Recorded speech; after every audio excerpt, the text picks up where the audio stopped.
Circulating பம்பை dismantle மற்றும் assemble செய்தல். வணக்கம், என் பெயர் சாருமதி. இன்றைய வகுப்பிற்கு நீங்கள் அனைவரும் உற்சாகமாக இருக்கிறீர்கள் என்று நம்புகிறேன். இந்த வகுப்பில் வாட்டர் சர்க்குலேட்டிங் பம்பை கழற்றுவது மற்றும் இணைப்பது பற்றி கற்றுக்கொள்ள போகிறோம். இந்த பயிற்சியின் முடிவில் கீழ்கண்டவற்றை செய்ய முடியும். சென்ட்ரிஃபியூகல் பம்பின் பாகங்களை அடையாளம் காணவும், டிஸ்மேண்டில் செய்யவும், பழுதை நீக்கி தேவை இருப்பின் தேவையான பகுதிகளை மாற்றவும், ஒரு சென்ட்ரிஃபியூகல் பம்பின் அனைத்து பகுதிகளையும் இணைத்து செயல்திறனை சோதிக்கவும். இப்போது இந்த பயிற்சியை செய்வதற்கு தேவையான உபகரணங்கள், பொருள்கள் மற்றும் கருவிகளை பார்ப்போம். தேவையான கருவிகள் மற்றும் உபகரணங்கள்: டபுள் எண்ட் ஸ்பேனர் 6 mm முதல் 24 mm வரை ஒரு செட். ரிங் ஸ்பேனர் 6 mm முதல் 24 mm வரை ஒரு செட். பைப் ரெஞ்ச் 300 mm ஒரு எண். 1 கிலோ எடை கொண்ட சுத்தியல் ஒரு எண். 3 கால் கொண்ட புல்லர் தேவையான சைஸில் ஒரு எண். மேலட் ஒரு எண். தேவையான உபகரணங்கள்: சென்ட்ரிஃபியூகல் பம்ப் ஹரிசாண்டல் ஸ்பிளிட் கேசிங் சிங்கிள் சக்ஷன் ஒரு எண். தேவையான பொருள்கள்: மண்ணெண்ணெய் 5 லிட்டர், தட்டையான பித்தளை பிரஷ் 150 mm, பனியன் துணி 50 சென்டிமீட்டர்கள், கேனில் எண்ணெய் 1/2 லிட்டர்.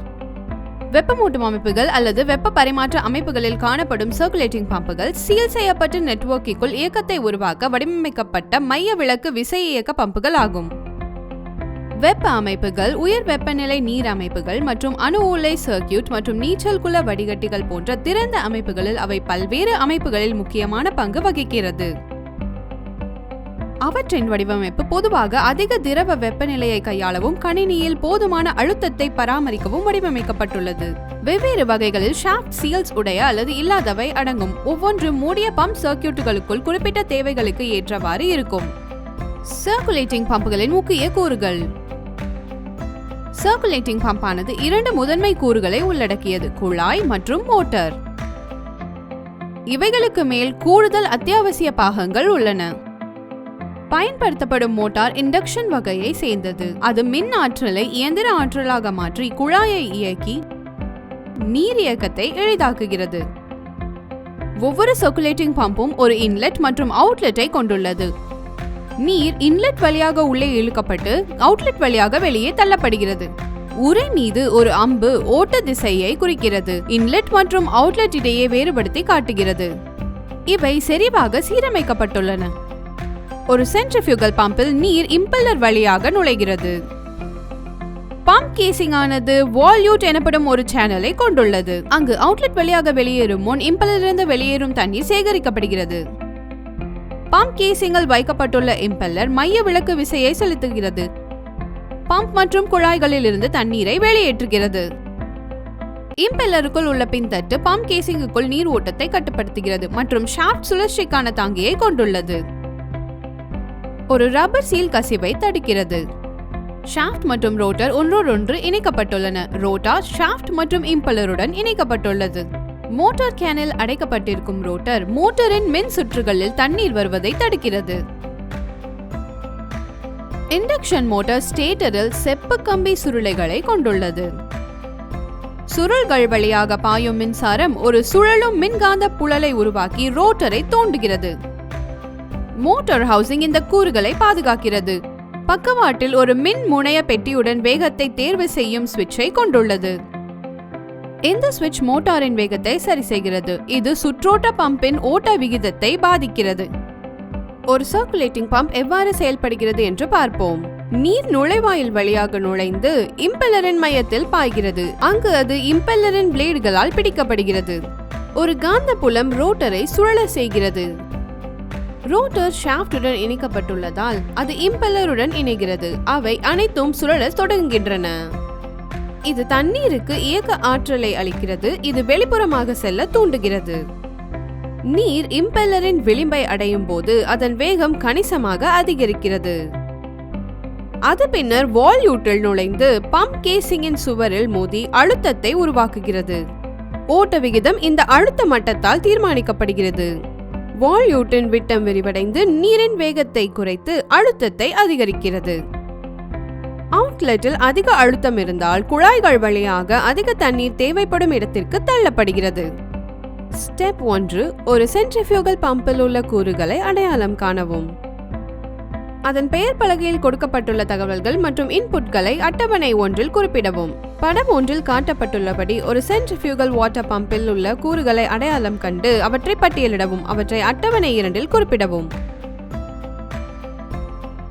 அட்டவணை 1. சென்ட்ரிஃபியூகல் வாட்டர் பம்ப் பெயர் பலகை விவரங்கள் ஏதேனும் இருந்தால், பம்ப் தயாரித்த வருடம், மாதிரி, லிட்டர் பெர் செகண்டில் கொள்ளளவு, மொத்த மீட்டர் ஹைட், மின் நுகர்வு கிலோவாட்டில், சக்ஷன் மற்றும் விநியோக அளவு. ஸ்டெப் 2. அனைத்து பாகங்களையும் கலற்றி வைத்தல். டிரைவில் இருந்து கப்ளிங்கின் இணைப்பை துண்டித்து பிரிக்கவும். படம் 1இல் விளக்கப்பட்டுள்ளபடி பம்பின் ஸ்பிளிட் கேசிங்கை அவிழ்த்து விடுங்கள். பேரிங் கப்பை வைத்திருக்கும் போல்ட்டுகளை தளர்த்தி பின்னர் அவற்றை அகற்றவும். சுழலும் பாகங்களை பிரித்தெடுக்கவும். ஷாஃப்டிலிருந்து அனைத்து கூறுகளையும் பிரிக்கவும். ஷாஃப்ட் டிரைவுடன் இணைக்கும் இடத்தை குறிப்பதன் மூலம் இம்பெல்லர் பக்கத்தை குறிக்கவும். ஸ்டெப் 3. தேவைக்கேற்ப கூறுகளை பராமரித்தல் அல்லது மாற்றுதல். அனைத்து பிரித்தெடுக்கப்பட்ட கூறுகளையும் மண்ணெண்ணெயில் மூழ்க வைக்கவும். சுத்தம் செய்வதற்கு பிராஸ் பிரஷை பயன்படுத்தி அனைத்து பகுதிகளிலிருந்தும் துருவை அகற்றவும். ஷாஃப்ட் மென்மையாக இயங்குகிறதா என்று மதிப்பிடவும். குறிப்பிடத்தக்க மதிப்பெண்கள் தெரிந்தால் ஷாஃப்ட் அல்லது ஸ்லீவ்களை மாற்றவும். டிரைவ் மற்றும் டிரைவ் இல்லாத பியரிங்கள் இரண்டையும் நன்கு சுத்தம் செய்து பரிசோதிக்கவும். தேவைப்பட்டால் புதிய பியரிங்களை நிறுவவும். இம்பெல்லரில் ஏதேனும் விரிசல்கள் உள்ளதா என்பதை சரிபார்க்கவும். தேவைப்பட்டால் புதிய ஒன்றை நிறுவவும். மதிப்பெண் பெற மற்ற அனைத்து கூறுகளையும் சரிபார்த்து அதற்கேற்ப அவற்றை சரி செய்யவும் அல்லது மாற்றவும். ஸ்டெப் 4. ஒரு சென்ட்ரிஃபியூகல் பம்பின் செயல்திறனை கட்டமைத்தல் மற்றும் மதிப்பீடு செய்தல். அனைத்து கூறுகளையும் சுத்தமான துணியால் சுத்தம் செய்யவும். அனைத்து பகுதிகளிலும் எண்ணெயை குறைந்த அளவில் உபயோகப்படுத்தி இணைக்கவும். சுட்டிக்காட்டப்பட்டபடி சரியான நோக்கு நிலையில் இம்பெல்லரை நிறுவவும். தேவையான இடங்களில் கேஸ்கெட்டுகளை பயன்படுத்தி அனைத்து கூறுகளையும் பாதுகாப்பாக இணைக்கவும். பேரிங்களை லூப்ரிகேட் செய்து அவற்றை ஷாஃப்டுடன் இணைக்கவும். சுழலும் அசெம்பிளியை கேசிங்குடன் இணைக்கவும்.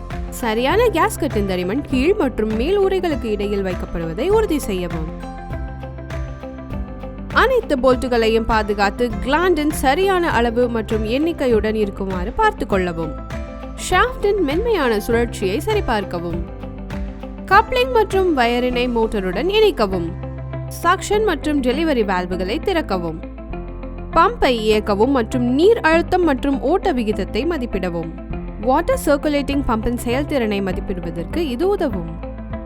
பயிற்சியின் முடிவுக்கு வந்துவிட்டோம். இந்த பயிற்சியில் வாட்டர் சர்க்குலேட் செய்யும் பம்பையும் மற்றும் அதன் செயல்பாட்டு கொள்கையையும் பற்றி அறிந்து கொண்டோம்.